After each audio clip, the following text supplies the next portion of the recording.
Good morning, Vinny, and good morning to everyone out there.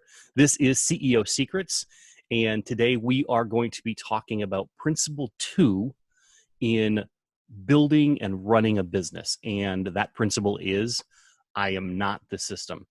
But before we jump into that, let's just kind of do a check-in here. Anyone that's on there, go ahead and drop in where you're from. And if you have any questions from the last few episodes, you can go drop those in here as well. We are streaming live right now, and I am monitoring the live feed here on Facebook. And so as I get everything set up here, Vinny, why don't you tell us a little bit more about interesting things on your side this week? What has been developing, or what insights have you had this week?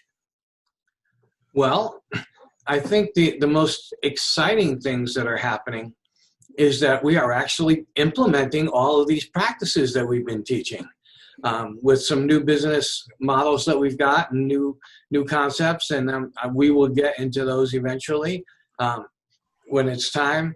But, you know, some of these things, they are awesome in principle, and they're really, really critical.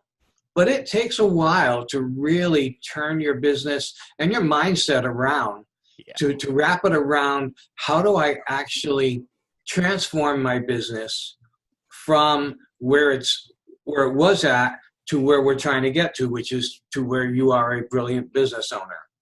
And so I'm excited. And in fact, Connie and I, my wife, we've been talking about how exciting it is that we're actually moving into this realm. And, you know, you think it's kind of like, you know, doctor, heal yourself. It hasn't happened up until now. We've wanted to do it. We've practiced. We've put things in place to get there. But finally, it's getting to the point where we see the fruits of all of the development of the things that we've been working on for years that are making this huge transformation in the entire business and everything that we're doing.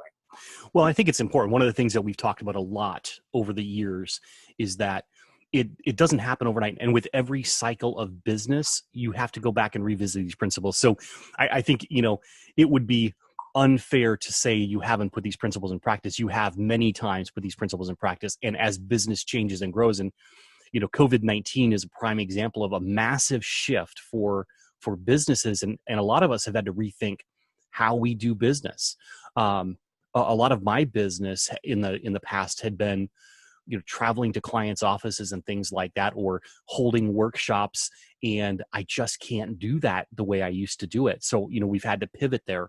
So yeah, you've got to come back and reinvent the business and figure out, okay, but that's the beauty of having a system. It's not you, it's the system. Right. And you're right. I mean, it's not that we haven't implemented it. We haven't. Every time we come up with something new, a new product, new service, new business idea, whatever, we base it on all of these things. Now we're starting to see how the core business is being transformed by that, so that it adheres to all the things that we're teaching. Absolutely. And I'm excited to talk about this principle today. So this principle today is, I am not the system. Last episode, we talked about principle 1, which is that business is a system that creates value for all involved. And I didn't say it perfectly there, but the essence of it's there. So Vinny, let's dive into, what does it mean that I am not the system? Well, I think we ought to dive into a little bit of what we meant by my business is a system. Because what we talked about was the fact that, really, really briefly, is the fact that no matter what you think your business is, well, most people think that their business is the physical manifestation of their ideas, of their concepts, of their recipes, if it's a restaurant, of their processes and everything like that. And it is not. You have to be able to separate the physical manifestation from all of the intangibles, your ideas, your relationships, your personality, your branding, your reputation, your processes, your patents, and any other intellectual property you have. So if your restaurant burns down, you can still rebuild it because you still have recipes, you still have customers that are going to follow you, you still have, you know what your decor was, you know what your systems were, you still have employees that still want a job, you have all of the processes in place. So you have built a system that can be duplicated. And therefore, it's not dependent on that physical manifestation of it. And in fact, with COVID-19, a lot of the restaurants went to delivery, which was changing their physical manifestation of the ideas, but the ideas still remain the same. We're cooking the same food, we're using the same recipes, maybe changing the menu a little bit, but they were able to adapt a whole lot faster than other businesses that were dependent on the physical manifestation. It didn't have a system in place that was duplicatable, that was movable to another location or something like that. So, yeah, and it's okay. Keep going. I'm sorry. No, well, with that said, then you get into I am not the system. And the whole concept behind I am not the system is if your entire business is dependent on you being there and doing the things that you do, and it cannot run if you are not there, then you are the system. And you have to build the business in a way where you can be removed from it for whatever reason, voluntarily. I want to go on vacation. I want to retire. I want to, whatever it is. Or I get sick. I need to take some time off, but the business still remains. The business still continues because the system is still in place and it's not dependent just on you. Yeah. So a really basic example of that is, there's a system with which we do consulting and coaching within LeaderBridge, and the company that we're partners in. And we do not have to be there for everything to happen in that business. We've got other people that help us with elements of that business. But to be on the podcast here, we definitely have to be here. This is the critical place. So it's not that we are the system in delivering this podcast, but we are the person or persons moving the system forward here. But once we record this, it's out there for the world, and we don't have to repeat the same content again and again and again. So we're multiplying ourselves. We're actually turning our content into a system of learning for other people. Absolutely. And at the same time, I mean, if I were to get sick and couldn't make it on a Friday, you could bring in another guest. It's Absolutely. not dependent on me. And I could do the same if you had to, if you weren't available. So it's a partly a mindset when you're building your business. And once you've built it, if you've already built it, then it's a matter of making a transition. And I think one of the biggest challenges that entrepreneurs have is that they feel like they are the only ones who can do everything. I'm the only one who understands what I'm trying to say. I'm the only one who understands what I'm trying to accomplish, how to do this. Nobody can do my branding for me because I have the image. Nobody can do the sales because I'm the one who's most passionate. And that's where people get trapped in their business, and when they are the system. And then, first of all, you can't be an expert at everything. Secondly, there's not enough time to be an expert in everything and to do everything. And third, you can never remove yourself. You can never step back and enjoy life or take a vacation, whatever, because you are required to be there. And so you have to look at where you are in your business right now, or if you're thinking about building a business, if you're thinking about it, this is a principle that is absolutely critical in the way you build it. And if it's, if you have a business, it could be as simple as training someone else to take your place while you go away for a week. But some people just have the mindset that nobody can do what I do. Right. And that's where they run into a huge problem. Well, let's talk about a couple business models and just give examples so that it's real clear when we're talking about the system. A couple business models and examples of those models where they thrive because they have built a system. And maybe some that have failed because they haven't built a system that could be resilient enough and withstand certain things. So one that I would point out is if you look at franchising, that business model of franchising typically is very successful if they've built a really good system that allows them to basically sell the franchise to someone and say, here, for $50,000 or $250,000, whatever the price tag is, go out and build this restaurant or build this location. Or I've even got friends who own a franchise in recruiting, for headhunting and that. So there's a lot of different types of businesses you could have in a franchise. McDonald's is an example. But what are they buying? When you are a franchisee, what are you buying? You're buying the system. You're buying the system. You're plugging people into a system, standard operating procedures, are you getting marketing. One person that you're buying? Nope, there's no one in there. You are bringing all the people to the system. Absolutely.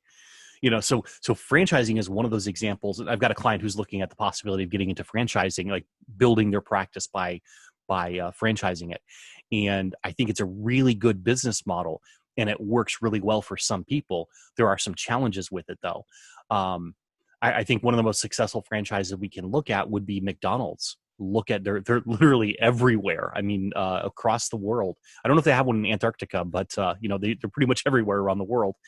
And I think it's been a very successful model. We can argue about the quality of what they do, but the fact that they have McDonald's everywhere and they're thriving. I look at Chick-fil-A as another example in the quick service restaurant industry, where they do have a really good reputation from a customer experience perspective. But they operate their model much differently than what McDonald's does. So not all franchises are the same. I think McDonald's, if I've got my numbers right, this is probably 2 years old now. They made about $2.5 million per location on average. And if I remember correctly, the Chick-fil-A made about $4 or $4.5 million per location. Chick-fil-A's only open much less time. They're not open 24 hours. They're open basically from 6 or 7 in the morning to 8 or 9 at night, something like that. And they're not open on Sundays, so they have a very limited operating time in comparison to McDonald's, which is open in some cases 24/7, definitely 7 days a week. And so I think it's interesting when you start looking at these different models and these different in the franchise world, they can be so different. I mean, a lot of gyms are franchises. So there's just a lot of different opportunities when you start looking at someone's built the system and now they're selling that system, where it's almost like a rubber stamp, ka-chunk, ka-chunk, ka-chunk, and you can put them down wherever you want to, wherever the demand is. Absolutely. Franchises are a perfect example of that. And, not everybody wants to buy a franchise, obviously, and not every business is going to be franchisable, but you can figure out a way to turn your business into a system where you're not dependent on being there. So as a coach or a consultant, you're putting up courses, workshops that will make money while you're sleeping or you're on vacation or you take that, whatever, that can continue. I look at somebody like Dale Carnegie, who's long gone, and yet his brand, his system is still making a whole lot of money all around the world. So there's almost, I'd say pretty much always there's a way to build the business so that it can make money when you're not there, when you are not the system. You may have to be the figurehead. You may still have to be the idea person, but you're not required to put in 40 hours, 60 hours, 80 hours, whatever it is, every single week. I work with musicians, obviously, a lot. That's my business. And, what we always push with them is to create residual income. Get a song in a TV show, and every time it airs, you make money. Get somebody to record some of your music, and every time they sell a copy or it's streamed on Spotify, you make money. An author is the same way.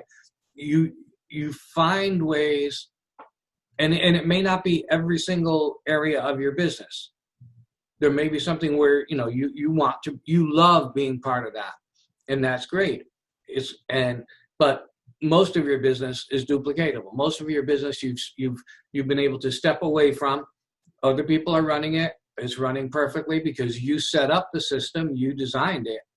But it's just critical to really look at your business from that perspective and say, what is it that ties me to this? Because I think probably this has got to be the largest, most frustrating part of being a business owner, and that is feeling tied to your business and getting burned out.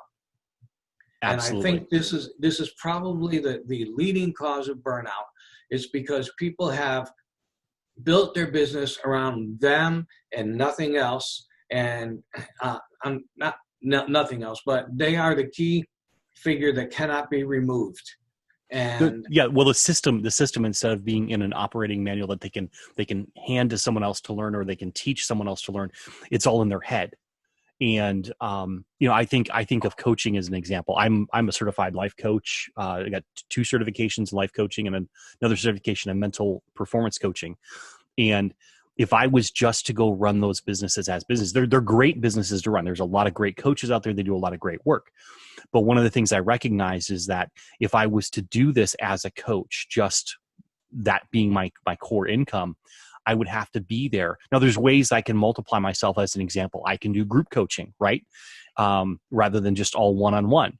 And, you know, I can attract clients that want to be in that type of environment, or I can coach for an organization where I'm coaching their team as opposed to just one executive. So there are ways to duplicate yourself, right? And that helps you, but that still doesn't extract you from the system, because if you do have a client like that, you know, that let's say you've got a large organization, you still have to be the one they're delivering. Now, the moment you record your content, right, then it becomes available that people can use it anywhere. And we've done that. I've created content. You've created content. It's out there for sale in various formats and places. And we've written books. You know, Leverage is an example. Our first book that we wrote together, that is an example where we teach people the 10 steps to basically go from, you know, where they think they have nothing to go accomplish something, how to go through. There's 10 steps to walk through that.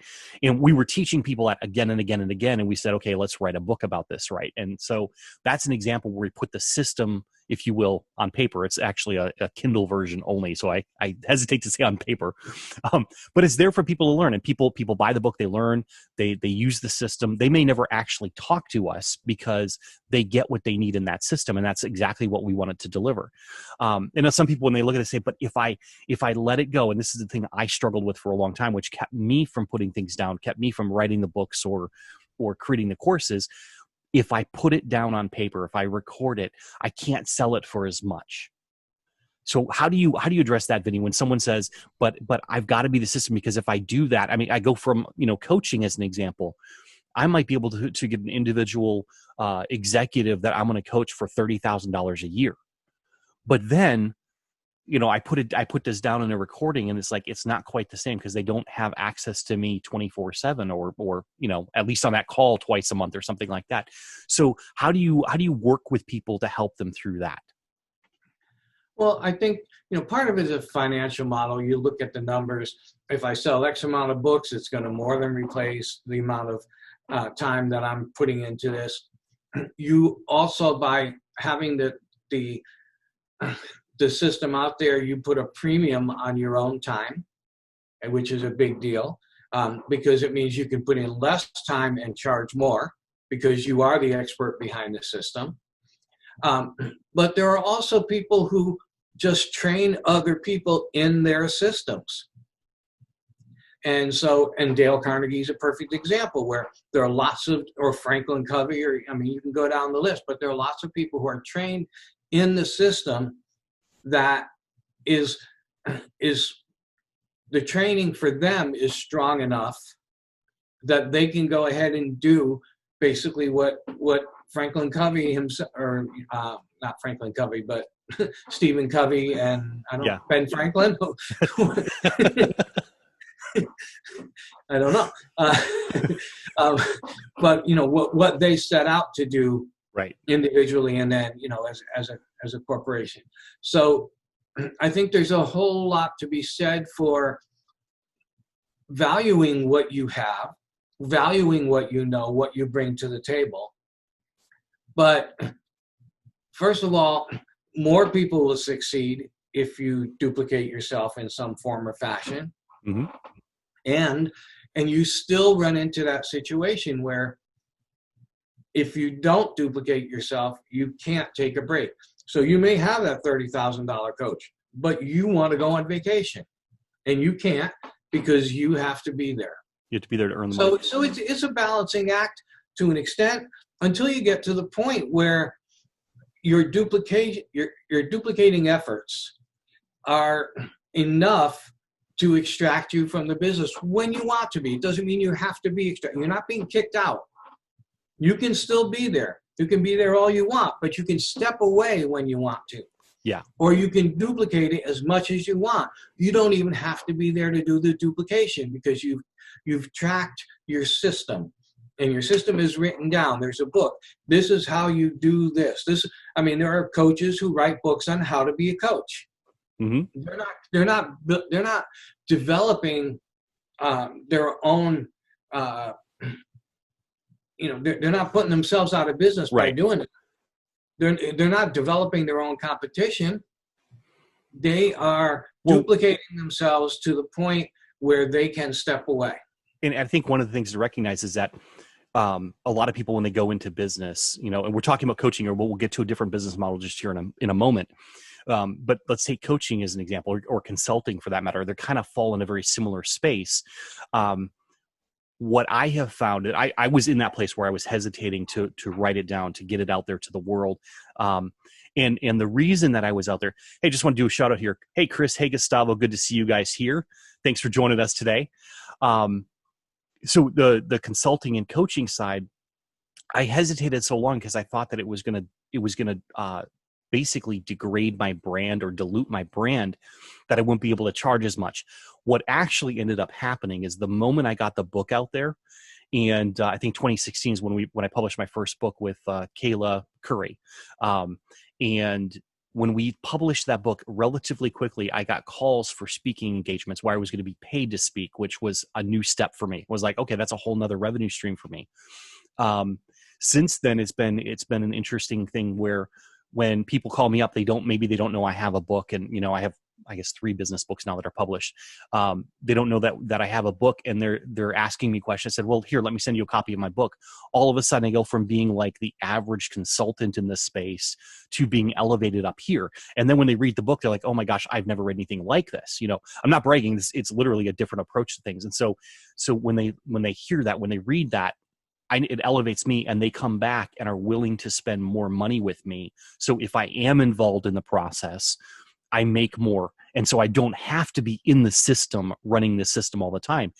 And so I think for people, it's really important to recognize, it's like, what we're trying to say here is when you say I am not the system, it means that I can walk away and the machines keep running, if you will, right? It's like the guy who designs the factory or invests in building a factory, he's not there running the thing every single day. He may not be there at all. And that's the whole point of you want the system to be able to run and generate income without you. And I think in today's world, because we have so many opportunities to have things running without us, it just makes it so much more effective. There's another business model, which when we first wrote this, Vinny, the manuscript for this book that we're talking about here, Brilliant Business Owner, which will come out soon. We first wrote this. One of the business models that we stepped away from, we're kind of like, I'm not so sure about that, is network marketing. And I've seen some pretty interesting advancements in that. And not all network marketing companies, but there's some network marketing companies, the ones that are starting today, not the ones that have kind of grown into today, but the ones that are starting today are starting from a whole different premise. And that premise is they're starting from the perspective of, let's make this a social company, or let's make this an online company, right? So it's like, we don't expect you to have parties. We don't expect you to have coffee with your friends and invite them. There's a whole different approach they've got to it, which makes it interesting, because now with social media, they teach people how to write a really good post. They teach people how to recruit without, being that annoying brother-in-law or something like that, right?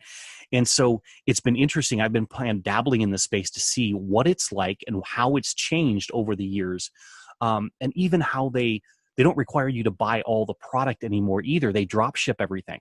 Whereas I know you were in network marketing years ago, and it was like you had to buy the product and then resell the product and that. So it's fascinating to me to see how these old business models have been around for a very long time, probably 100 years at least for network marketing, or versions of it.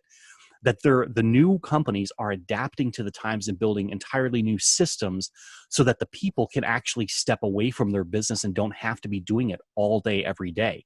They've got the website, they've got their posting, they learn how to do these things so that it's working for them even while they're sleeping.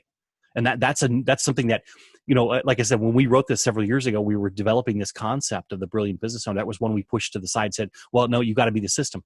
It's actually changing, which I think is exciting. It is exciting, and sometimes you want to be the system. It's a choice. You want to be the system. I was in network marketing, mostly in Amway for a long time. And I'm going to be honest, we loved it. We didn't make a whole lot of money at it, but we loved that social part of it. We loved having, people come over and buying the products, and it was a social gathering. When they went to digital, the whole business went away because it was based on the social. It was based on us being there and being the system. It was absolutely based on that. And so they didn't understand the system that they had in place and why it worked well. I'm guessing here. I haven't done enough, analysis on them. But my guess would be they thought going online they could replicate their system, which doesn't work. We pushed for it because everything was going online. People didn't want to go out and drive across town to do their shopping for laundry soap. But it was the social aspect, because it was a person-to-person business. So, I mean, it really does depend on your business model. And, sometimes you can't make a sudden transition to all of a sudden I'm going to step away and try to do everything online. Like in this example, there is a process that you have to put in place to be able to transition people and everything. But you're right. The ones that are done now are definitely built in a way that you can limit the amount of time that you need to be there. And a lot of things just happen automatically online without you ever having to be there. I think another example that we should bring up are people who are solopreneurs or solo entrepreneurs. Absolutely. Who often get stuck in this. And that is the professionals, the business professionals, doctors, lawyers, accountants. People who, if you're a doctor and you have patients and you get sick, you lose your income. You don't have those patients. If you're a lawyer and you can't work for a month, you lose a lot of money. But the person who owns the law firm or owns the clinic is not as vulnerable. Sometimes you're going to lose a little bit. There's no question, but if you have a clinic and other doctors can pick up those patients, then you're not losing anything. So realizing what your position is, what your expertise is, where you, what your ideas are and how they can be developed is a major part of this. But a lot of people don't even think about the fact that you don't have to be a doctor to open up a doctor's clinic, a medical clinic. Can I jump in here because I've got a perfect example of that. One of the women that we interviewed, she's the CEO of a medical practice. They specialize in high risk OB cases. So a mother with twins, ready to be delivered. Complications in specific areas. But what's really fascinating, and this is another element to it, if you're a doctor, a lawyer, whatever else, typically your demand comes from the local area that you're in, right? You've got to have it. So how close are my patients or my customers or my clients, right? There's this locale issue typically because of licensing by state and things like that. However, in the medical field, it's fascinating. We just did this interview on the Really Know Your Customer podcast, and Tanya Mack is the woman's name. She's just brilliant. 11 years ago, she started this telemedicine practice for high-risk OB patients. So they work with hospitals in Africa, and the specialists are here in the US, but they've got like Bluetooth devices where they get instant feedback in those hospitals of what's happening with those patients. And so you've got, it's not Zoom. They have a much more HIPAA compliance and all that system, but it's like you've got the patient, the doctors, the doctors at the location, and all of this four different screens there right in front of you. And the expert can be sitting in Atlanta, Georgia, or can be sitting in Washington state, or wherever they are in the world. And so they've got a continuous demand now because they inserted themselves into a system where they hadn't been before. And in that system, it's just about, okay, I'm here, and they just go from one patient to the next as often as they want to. So it's interesting because it's almost kind of a bit of a flip. They are critical at that point in the system because of their expertise, but they no longer have to worry about building a practice. They could be sitting, for lack of a better place, you'd be sitting in their living room. They could be sitting in a home office. They don't Absolutely. need to build the whole practice anymore. So what's happening? And Tanya talks about how in the last, I guess it was really the first 8 weeks of COVID, the medical field shifted. It actually caught up with 30 years it was behind in all the laws and everything else, and what it allows. So that now they can practice across borders, telemedicine across borders, which was not allowed before. I didn't realize this, but most medical insurances did not pay for telemedicine.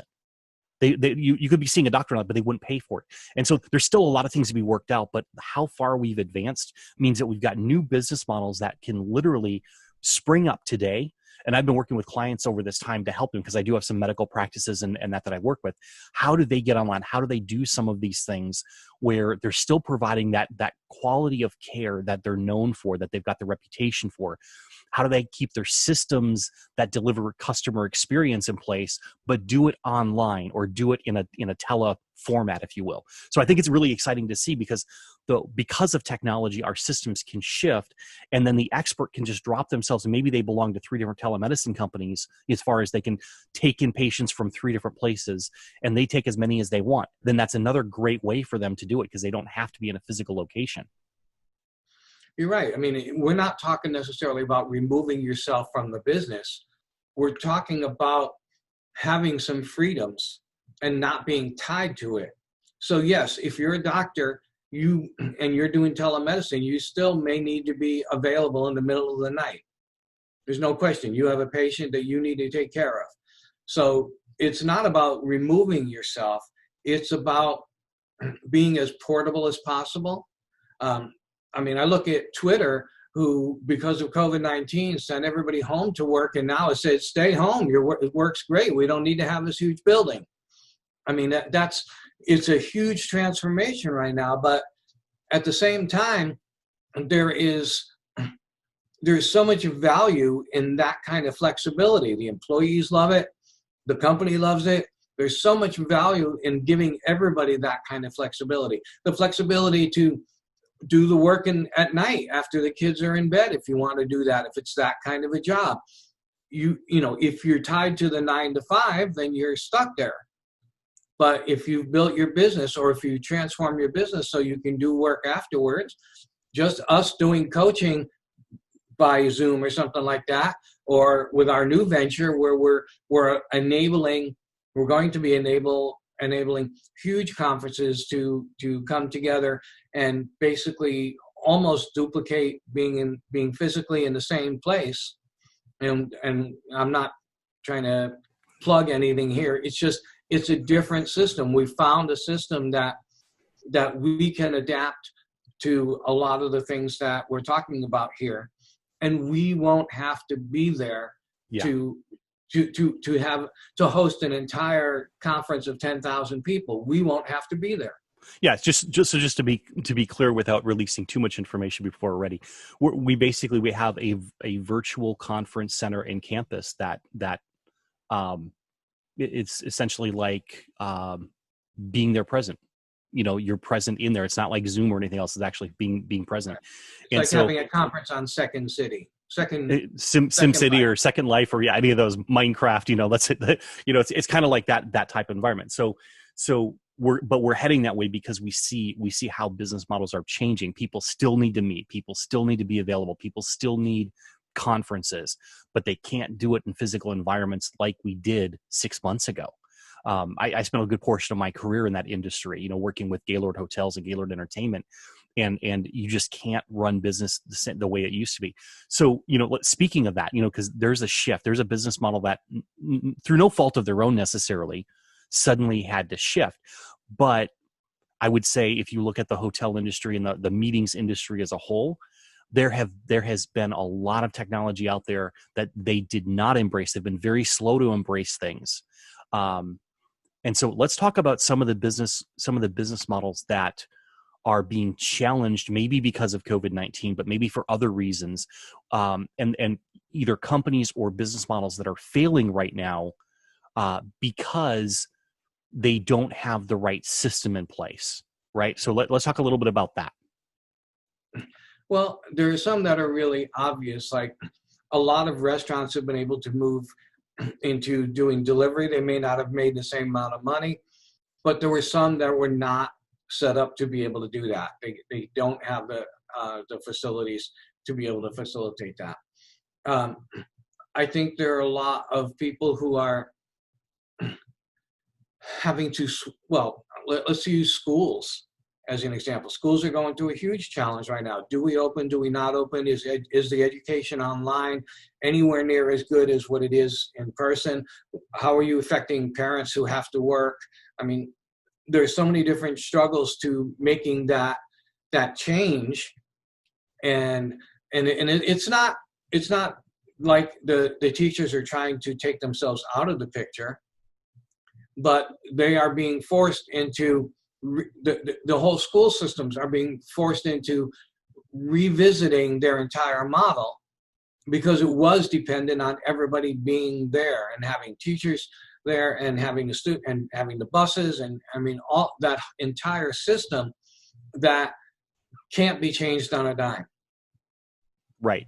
And, they would optimize. So I've got one teacher for 20 or 25 or 30 kids, whatever that number is, right? Universities. I have one professor for a whole auditorium of 150 or 250 or whatever the number is in there. That's all going to shift, and the whole profitability of those organizations. And yes, schools and universities have to focus on profitability. Not that they're for-profit organizations, but they can't lose money, or they're going to have to raise it someplace. But it's going to shift the dynamics, and that I think that's a really interesting one to look at. One that I've been following closely is just a quick shout out here. Hey, John, Fran, and Britt, good to see you here. One of the business models I've been following closely is retail. And, there's been a lot in the news about retail for years now. We saw Toys R Us fail very, very publicly about 2-3 years ago. And some version of it, I guess, may be coming back now. But as a retail space, it was closed and they went bankrupt because they thought the value of the land was so great and they were leveraging the value of that land. And they kind of ignored the whole business model of selling toys. They ignored the business model of Amazon had that they were competing with. Just a number of things that just got ignored. And so if you look at retail today, where people can't go into stores like they used to, maybe some can go, but not nearly as many. So again, you have your capacity significantly diminished. People don't want to go to the stores. People can't get in as many people at the same time. And so what's happened is that, coupled with Amazon moving to one or even same day delivery in many cases, right? And free. They can do that because they've got these warehouses all over the place, right? And so they do the 1-day delivery or same day delivery, maybe 2-day delivery. And so the entire industry said, how do we do that too? And so literally they've got, logistics companies. I've talked to the CEOs and C-level executives in some of these companies. They've got more and more warehouses around the country. And that's so that they can deliver in the same way that Amazon delivers. Some of them actually deliver for Amazon, but it's white labeled basically. Now what's happening is that these retail stores, like, I won't name brands, but the retail stores are actually looking at their the strip mall, and they're saying, hey, we've got a location here, here, and here.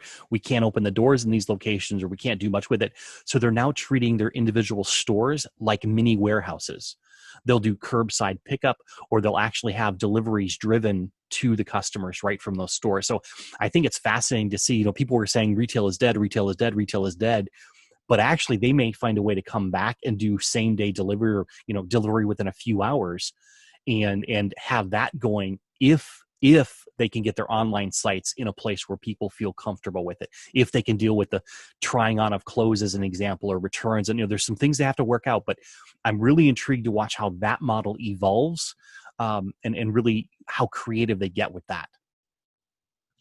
And it all comes back to having a flexibility within your model, so that you may have something that's really, really successful, and in many of these retail cases it was, and then all of a sudden something changes, whether it's something like the virus or the building burns down, but they still have a system in place. They still have their vendors, they still have their products, they still have their employees, so they have the ability to do some kind of transitioning and remodeling, or remodeling of the business, not of the physical location.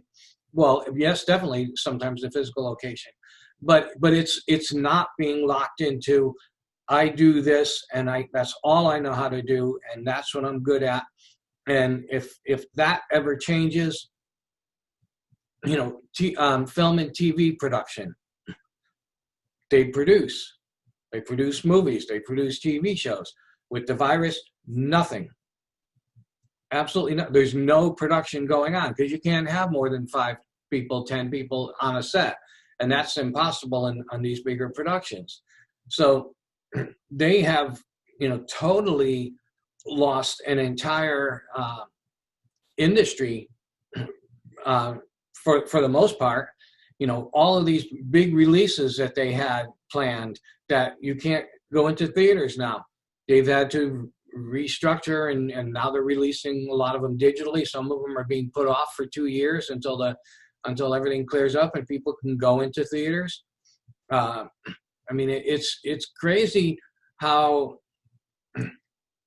most people don't think about how their business is set up and whether they are the system until something bad happens. Yeah, and then you see where you could have made some changes, and it's a frustrating situation. But that's why we bring it up now. It's like, now if there's ever a time to look at your business and say, okay, this is the possibility of things going wrong. I mean, who would expect it as something like a pandemic? But this is what could possibly happen. How do I bulletproof my business going forward? So that if I get the virus, the business is still going, my family still has money. I mean, there's so many different issues to consider here, and it's not an overnight transition, like we said. It's something that needs to be carefully planned out, but it's something that I think every business owner, no matter what the scope of the business is, no matter what the size is, whether you're a solo entrepreneur or you have 1,000 people or 10,000 people working for you, you need, and you could be a corporation, and so you don't have one person who's a business, but that board of directors needs to be looking at how do we build a system that is not as vulnerable as it's been in the past, because we were very satisfied with the status quo, and then the status quo changed. And I think that's a key point of that. Again, the principle here is I am not the system. So no single individual, the owner, the CEO, they're not the system. But I think it does extend further. It's almost like we get deeper. We have gone deeper into that place of, what if your system isn't resilient enough? And I think that's a really key point, is that one thing happens and all the dominoes fall, which is what we've seen. That's why the economy's in a recession right now. We've got to stop meeting in a social environment, right? You close the doors so people can't, we don't get too many people in too close of proximity. Well, if businesses are built on having a lot of people in close proximity, there's going to be a problem there. Right. And so it's interesting, but we may not have seen that as a risk before, because we never imagined it was possible. But now that we do, I think it's important that companies step back and say, okay, if we are going to rebuild, if we see this as something that we need to address, How do we go about that? What do we do? And I think there's, scenario planning where they've got to look at their business and say, no matter what system we design, there are going to be weaknesses in it. But let's look at those and let's do scenario planning. What if this cog in the machine, if you will, this little gear in the machine gets blown out? What are we going to do in place of that? What are we, if one of our core assumptions is wrong or suddenly changes, how does that affect our business? So I Am Not the System was really written around the whole idea of the solopreneur, the business owner, the CEO, but it's so much more relevant today when we start looking at, you can't have one critical piece of your business that if it blows out, like having people visit your store, if that goes away, what do you do? And we're going to see a lot of companies go into bankruptcy. A lot of companies fail as a result of this. I heard one figure. I haven't seen an update on it recently, but there was one estimate that between 30 and 50% of restaurants would close. We've actually seen some pretty significant restaurants around the country close their doors. I think the one most notable, my wife and I several years ago went to Cape Halls in New Orleans, and they've had to close because of COVID-19. They're not reopening, as I understand it. So it's things like that. I think you've got to look at your system and say, okay, if I don't have a system, how do I build a system? And then as I'm building the system, how do I stress test this? How do I make sure that it's resilient enough to withstand something significant happening? Nashville had the flood 10 years ago, and I live about 2 miles from Opry Mills Mall. My home was in one of the flood zones, one of the flood areas. We saw Opry Mills Mall close for, was it a year and a half, maybe 2 years? It was a long time. The Opry, I'm sorry, just went blank. Opryland Hotel. That whole campus closed for at least 6 months as they had to rebuild because they had 10 feet of water on some of the floors.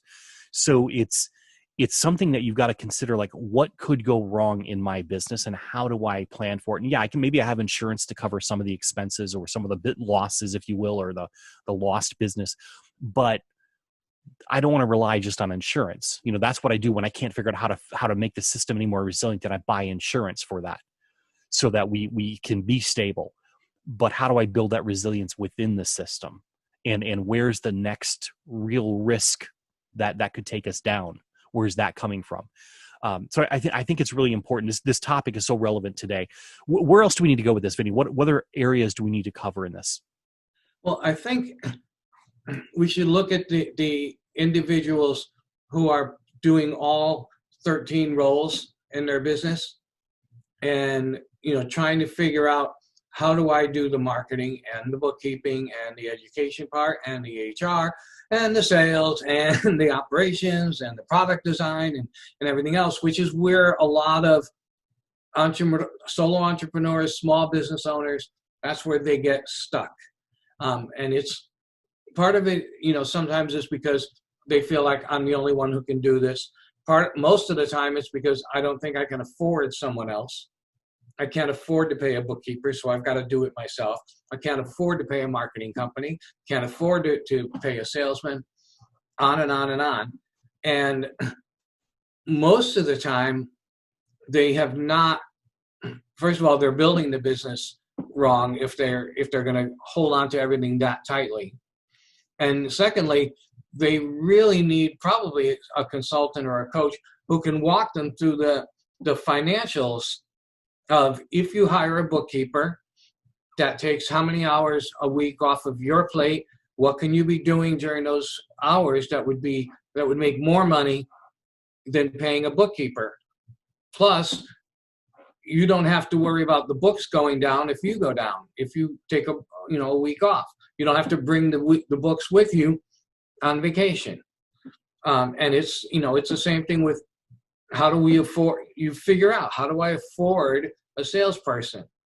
What is the value of having a marketing company do the branding instead of me doing the branding myself and looking like a second-rate business instead of competing with the ones that have professional branding?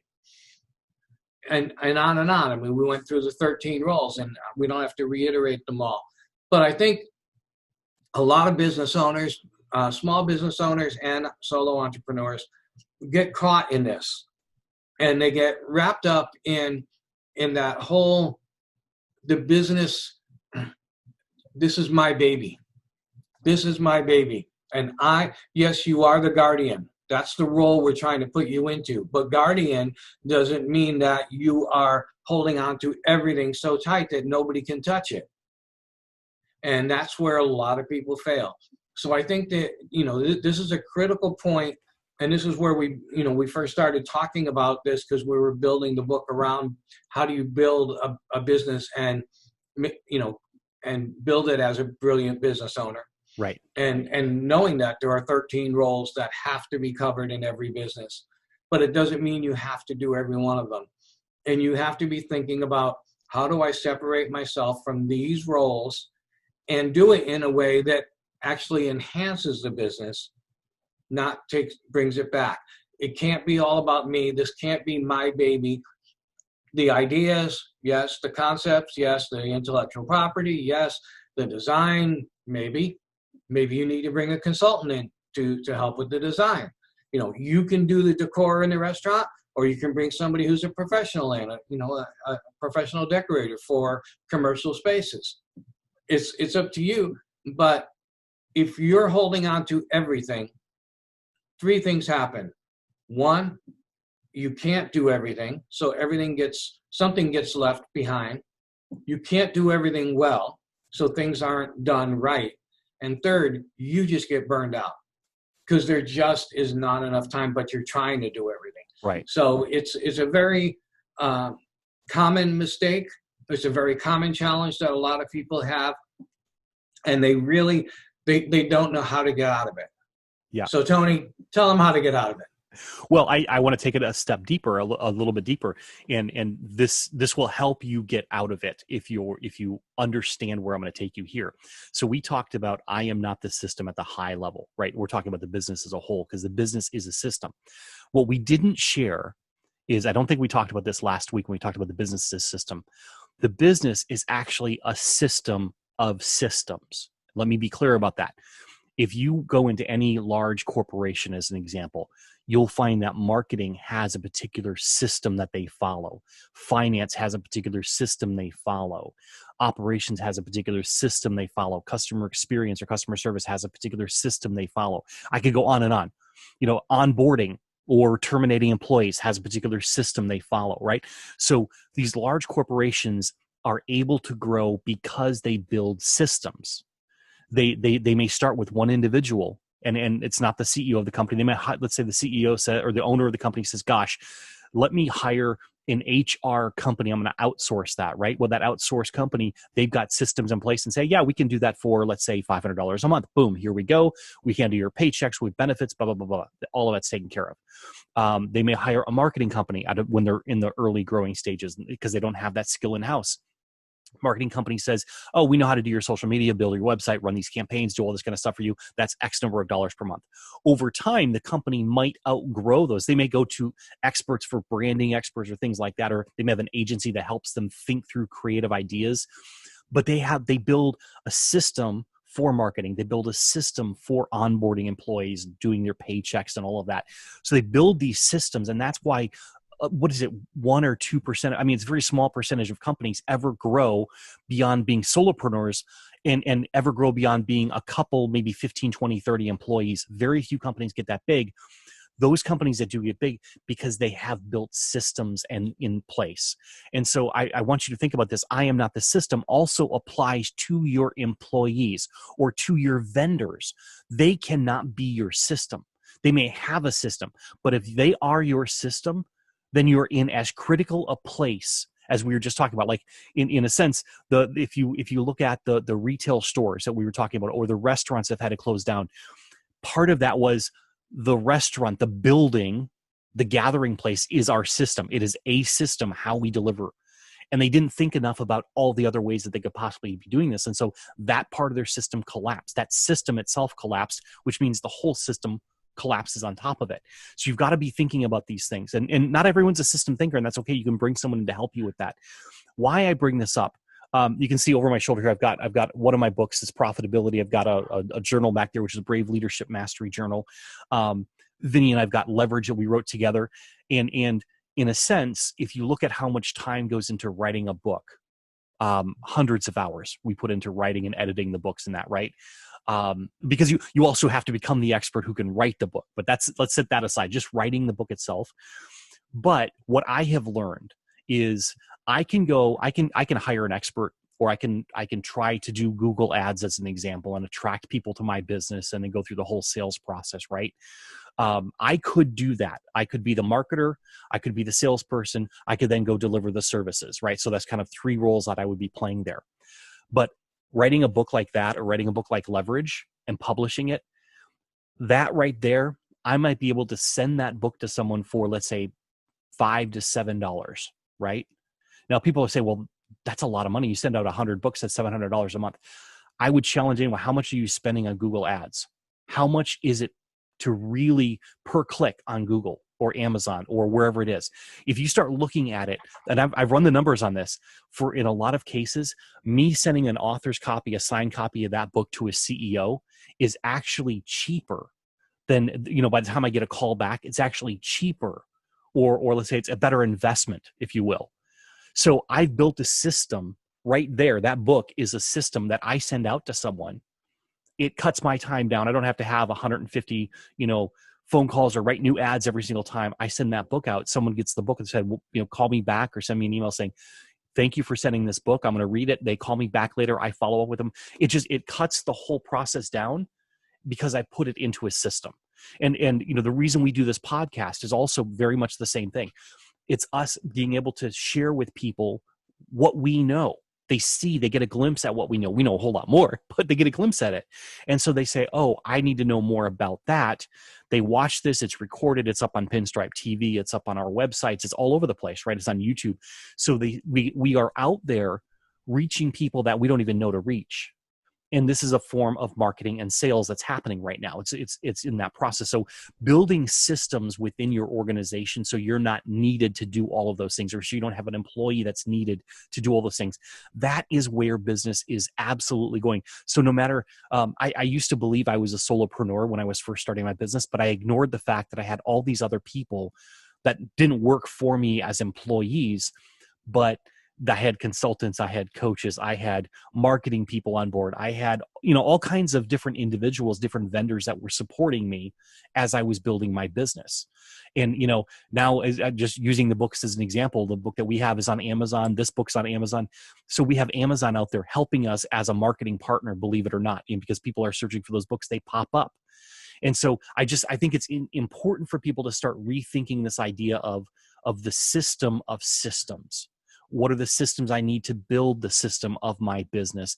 And how do I make sure that no single person, whether it's me or someone else, is the system in that area of my business? That's critical. You're absolutely right, because you can build a business as large as you want to, and it can still be really vulnerable, as we've seen, because there was one and sometimes it's a person, sometimes it's the building or whatever that has become the system. And so that's something that everybody needs to look at. I'm just going to take that one step farther, just in reminding people that all of your systems need to talk to each other. So you have to have a system for coordinating your systems. And because otherwise you end up with your marketing saying something to your customers and then your sales going out and saying something different, or not being able to deliver on what the marketing said, because they haven't talked to each other and they haven't coordinated things. So that's just a side, but you have to have that system in place as well. So no matter what size your business is, and I think this is, it's so critical to understand whether you're a solo entrepreneur. I mean, I'm the only employee. I have my wife doing a lot of the bookkeeping and stuff like that, but I'm really the only employee doing the coaching and consulting. But I have built Indie Connect TV, which is Netflix for the music industry, to do a lot of that for me. And I get paid when somebody buys or rents, certain things on there. And there's always a way, no matter what kind of business you're in, there's always a way to be able to, I'm not going to say bulletproof, but definitely to put up some some really serious shields against what could happen. I mean, you got to play devil's advocate. You got to sit there and say, what if, what if, what if, what if? Ask your friends, what could possibly go? How many times have we said that? What could possibly go wrong? You have to have that list. You have to be able to understand the ramifications of any kind of a challenge that might. Now, some of them are going to, I mean, who would have thought a pandemic? If I had made that list, I never would have put that on the list. Right, but you may have said, okay, what happens if? So as an example, you couldn't go to your office for a period of time, right? So the question there would be, how do I still deliver coaching without being in my office, right? You've got, I know you do a great job working with the local universities, and you've got interns who come in there and do a lot of work with you. They gain some really valuable knowledge. So how do you help support the interns so they still get what they need for their credits, for their internship, for their resume as they go forward? And it's like, okay, so Zoom was one example of doing that, right? So I think it's critical. It's like you may not think of the actual cause, if you will, like a pandemic, but if my office is gone tomorrow, then what? Hey, Tara, great to see you here. Sorry, I just wanted to shout out. We got Stacy and Tara jumped on here. We've got a lot of people coming and going as we go through. I can't reach out to all of you, but I do appreciate your dropping in here. Tara was on my show last night, the Transforming the HX show last night with me, and did a great job there. So, no, and you're absolutely right. I mean, it's not about actually the every single scenario, but in the broader sense, what if people can't come through the door? What if my internet goes down and I built everything around that? Yeah. What is my go-to? What is my fail-safe? Well, we saw an example, when the hotels had to close down and the conferences had to close down. This goes back to early March. My co-author, Betsy, Profitability, and she and I do work together. We immediately said, well, how do we put together a conference, an online conference? And so we looked at the assets we had. So we had Pinstripe TV, and which is what we've built, and it's kind of the Netflix, if you will, for business leaders. And we live streamed a 9-hour conference through there. We reached out to world-class speakers and thought leaders in their fields because they suddenly have no speaking engagements, which is how they generate their money. And we reached out to them, and they reached out to other people for us, and they said, yeah, we'll jump on board. We'll do this with you. And they all came there for free just as a give back because they wanted to make sure that all these businesses survive and thrive. So we just poured in. We looked at our asset inventory, which we talked about 4 episodes ago, though, in the first episode. We talked about the asset inventory, and Betsy and I just looked at that, and we came to you. We talked to you a little bit about what could we do here, right? And it was all these things came together, and so we looked at the people whose systems had collapsed, and we said, how can we help them? And that was the speakers. We wanted to help them. All these top-notch speakers that we know. We have some of them were our friends, others we had never met before. Then we also turned and we said, okay, we've got all these businesses that are struggling and failing right now, or running into challenges at least. How do we help them? What assets do we have? And the beauty of it is if you understand your system, how your systems operate, and you have your asset inventory list, when there is something unexpected that you haven't planned for, you can look at it and say, what is the opportunity here?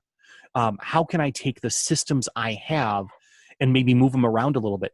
One of the people that gave me just kind of a different perspective on this, her name is Carrie Hoffman, and she actually talks about this digital mindset. Now, it's not about being online. Digital just simply means pieces, right? I've got digits. So it's like you think about your business as little pieces. How can I reorganize these pieces to create a new system to deliver something new? And she talks about how businesses have to be in this digital mindset today so that they can move the pieces around as required for whatever opportunity might come up or whatever challenge might come up. And they can very quickly reassess and rebuild their system so that they stay resilient and vibrant to keep moving forward. And I think if you've got the asset inventory list, if you haven't watched that episode, go back and watch that one. It was the first one we did. The asset inventory list is absolutely critical. And then understanding your systems and how those systems work and what systems you have or don't have in place, absolutely critical, because those can come together and you can create brand new systems on the fly as needed. You're absolutely right. And so many businesses have had to do that at this point right now. And some are very successful at it, and like with Twitter, and having a whole new model now because it was so successful. So sometimes you have to embrace the fact that you're being forced to change, that you have to develop a new system, because it may put you in a position that where you're a whole lot stronger than you were before. So I think there's so much value in understanding this principle, no matter what size business you are, no matter what business you're in. I look at the sports teams and what they're going through. I look at, doctors who can't take as many patients. My doctor won't take as many patients right now because he won't have that many people in his waiting room at the same time. I mean, things like that. There's always transitions, but that doctor can also do telemedicine services and can recommend it and make money on it. But they have to have that system, or they have to go to someone. And that's the other thing, is you want to look around in your ecosystem and say, who in my environment, who in my ecosystem may have a system that I could leverage if my system is vulnerable, right? Or before it becomes vulnerable. Yeah, exactly. You want to do it preferably before. Exactly. Yeah. What can you do now that would expand your scope so that, because part of it is this, you may lose an entire system within your systems, but if you have enough other things going that are bringing money in, you're not as vulnerable. So sometimes the lack of vulnerability is more in having multiple streams of income where not everything is affected all at once. And by having multiple streams of income, chances are you're not doing all of those yourself. Your goal is still to find ways where those streams of income will still happen even if you step away. Because let's face it, we're talking about all these different things that could go wrong, but the worst thing that could go wrong is if you are the system and you go down, willingly or not. If you go down, how does that affect your income? How does it affect your family? How does that affect your employees? How does that affect your business in the long run? How does that affect you from a, not just a physical standpoint, but a mental standpoint? And how does it affect, your community? Everybody. If you are the system, then your business is so incredibly vulnerable, and so many people can be affected by that. And I think that's one of the things that we see right now, why we're having, why the economy's in recession, why we've had this major collapse, if you will, that we've seen, is because the system, the economic system of systems was vulnerable, and we hadn't, many people, many businesses, many individuals, even in their home life, and we could apply this to your home. It's not just about business, but I am not the system. Well, if I am the sole breadwinner in my home, or if I only have one source of income and that company goes away, then what? I really do believe that when we start looking at this, people are going to have to reconsider how they move forward in the future. And now there's technologies, a lot of things. This is a whole nother show for us to do at some point, Vinny. I really do think so.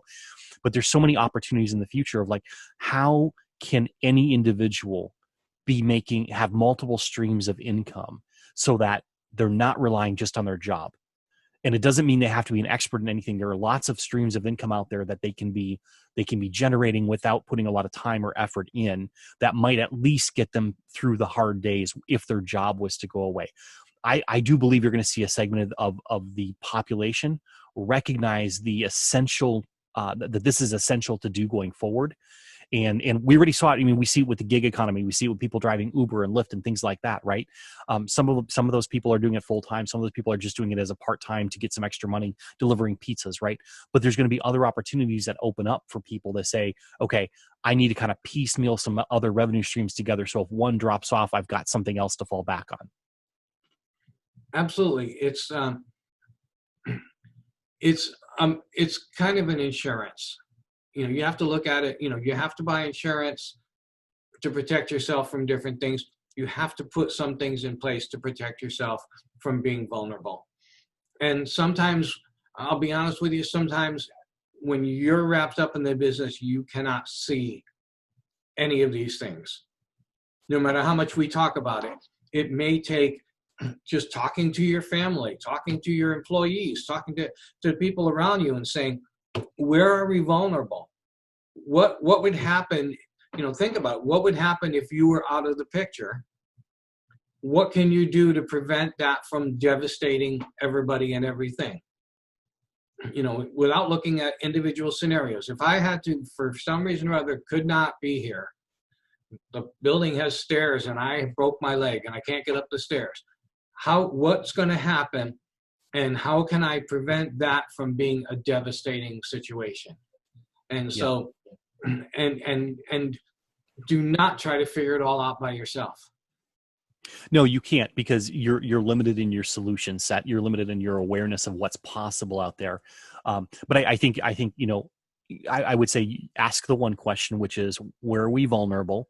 And you look at the business as a whole, the system of the business as a whole, because you've got all these systems underneath it. They got the 13 roles, which basically are the person, if you will. It may not be an individual. It's a person or persons who are managing a system. You've got a finance system, you've got a marketing system, a sales system, an operations system, et cetera. So you've got all these systems, and you've got the system that communicates with all of those systems, as you said, Vinny, brilliantly earlier. So now we step back and say, okay, what's vulnerable? But we've also, I think, got to ask another question. How can we be more resilient? And so it's a different question, because you may say, well, we're not vulnerable here, but how can we be more resilient could mean, how do we bounce back faster than our competition? How do we bounce back faster than someone else out there? Because that may give us an edge. And I'll use an example of this. And this was not by design necessarily, but it was something that happened when we had the flood here in 2010. A lot of the catering companies were flooded, and they, just by nature of where they were located, their kitchens were flooded, and all these events still had to be done. There were weddings, there were conferences, there were all types of things that had to be done, but the catering companies were flooded out, couldn't provide the food service. The company that my wife worked for, she was the executive chef, and they went ahead, because their kitchen was not flooded. They happened to be in a zone that didn't get flooded. They went ahead, start calling around to the other kitchens and asking, are you guys okay? Do you need help? And so it ended up that they actually collaborated with a lot of these other locations that couldn't deliver, and they took their critical events and they went ahead, and so they had to up their staff like literally overnight, which was good because they had a flexible staffing model, but they upped their staff literally overnight. They took on menus that they had never created or never done before, because it was the other companies menu items and recipes and that. And they went ahead and they delivered. And then, of course, they revenue shared back because they didn't do any of the selling for these things.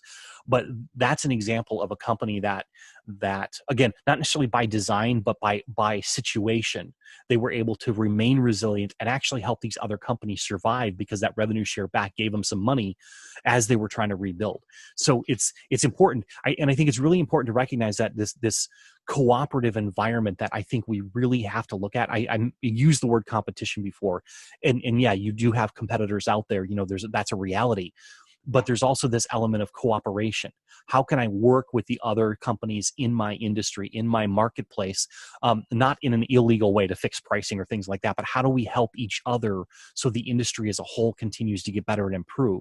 And I think that's something that we've got to consider too. So again, we've got the system of the business. Now we go out even broader to the marketplace or to the industry, and we start thinking about that system, and I am not that system. And, so there's all different levels. If you really look at this whole idea of system that we could continue to go down. Any thoughts, any last thoughts with you, Vinny? I think we've covered this pretty well today and really gone deep here. Well, I think you said a key word when you were talking about your wife's business there. And that is the flexibility. And I think if you look at where in my business are things so rigid that it would break if there was any kind of tension. That's a really good question. And how can we turn it? How can we make it more flexible? And that will give you a huge, huge boon over a lot of other businesses if something happens that affects everybody. And if something just happens with your business, if you have options in place, if you are flexible, you can what's the term? If you're strong enough to bend, then you will survive a lot more things that will break other businesses, and or just things that would have broken your business if you build that flexibility into it. And I think this is the reason we talk about these principles within this whole idea of being a brilliant business owner. We have the 5 criteria. Go back to the second episode, you can see those, the 5 criteria of being a brilliant business owner. And it's not that you can say, "Oh, I'm a brilliant business owner." It's essentially people can look at you and say, "Wow, they've built the business that's been able to do this, this, and this. It survived that. It was able to overcome that." And they look at you from the outside and they can say, "That person is a brilliant business owner." And it's not something we narcissistically strive for, but it's something we strive for because of all the people that we support, whether they're, our family, our employees and our employees' families, our vendors, we help support our vendors, our customers, our clients, the community as a whole. I think if you start to look at the business and how critical the business is within the system of the community, within the system of the industry, all of that, you begin to recognize that being a brilliant business owner is not about yourself. It's about the good that being brilliant brings to the world. Mm-hmm. And I think that's the critical part that I just want to kind of, that's my last thoughts here, is like, it's so important because of that element right there. You hit it on the head. None of this is about you. I mean, yes, it's about your business and everything, but it's about the people that are depending on you. It's about the people you support by choice, like your church or your community, or where you volunteer. What would you be unable to do if your business were to be locked up because it wasn't flexible enough to adapt? And so you're right. It's not about you. It's not. Being a brilliant business owner is not an egotistical thing. It is, that's not what we're going for. We actually began the whole process of this by calling it the jealous business owner, because we were thinking about who is it that you are jealous about when you build your business and you're doing this much business and the rest, say you have a restaurant, the restaurant down the street is doing so much better. It's like, well, why are they getting so many people and I'm not, and everything, and building, trying to figure out what was wrong with you and what was right with them or whatever. And we realized, of course, that nobody wants to be recognized as a jealous business owner or even admit that they are. And so we switched it to brilliant business owner. But it was never about that person. It was about what does the world think of what you're doing, and how do you help the world and all the people in the world? How do you help them live better lives, better quality of lives? How do you help them become better people? Mm-hmm. And I think that's really, this is about not just success, but about significance, about meaning, about legacy, about achieving and mastering something that goes beyond what's been done before. It's so much more than just success from the perspective of financial success or, bragging rights to say you accomplished something. It's so much more than that. And I think being able to really bring that home, and we'll have to talk about the transition from the jealous business owner concept to the brilliant business owner, which is part of the reason, honestly, the book that we are talking about, that we're talking from, if you will, we wrote this book 5 years ago, and we had courses and everything else around it, and it was one of those things that we even went to the market, we did focus groups, all kinds of stuff, and the jealous business owner looked like it was going to be a phenomenal branding, and it fell flat on its face. Mm-hmm. And so that was, we had outside people looking at it. We looked at it, but we were so caught up in it and we didn't count on that happening. So we have learned from our own mistakes in the process of building this, which is awesome too. Absolutely.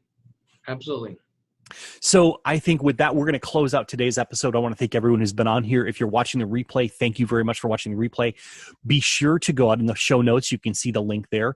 If you want to learn more about what Vinny and I do to help small and mid-sized businesses to grow, you can go to leaderbridge.net. It's leaderbridge.net, and our book is available at leaderbridge.net/leverage, or you can find it on Amazon. The book is Leverage, Achieve a Lot with the Little You've Got. Until next episode, which will be next Friday at 10 a.m. Eastern and 7 a.m. Pacific. Bring your coffee. We'll be here again, and we will be talking about principle number 3, unless Vinny comes up with something even more interesting to talk about. No, I think principle number 3 is pretty interesting. Awesome. Well, we will see you then. Thank you so much for being here, and I look forward to seeing you next week. Take care, everybody.